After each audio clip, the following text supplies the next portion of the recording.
Friends, hello everyone and welcome to this channel.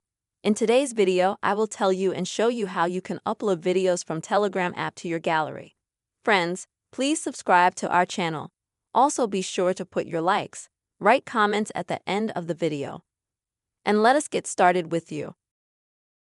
Please open the Telegram app on your phone. Go to the chat room you'd like to save the video and find that video. And the first way you'll be able to save it is to open the video itself.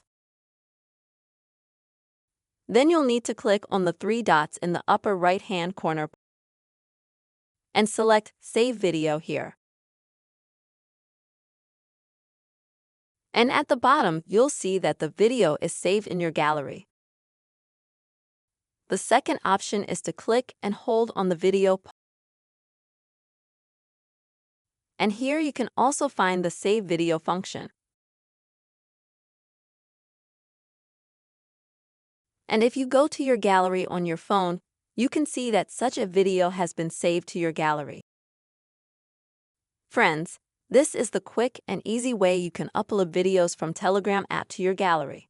I really hope this video has been helpful and useful for you.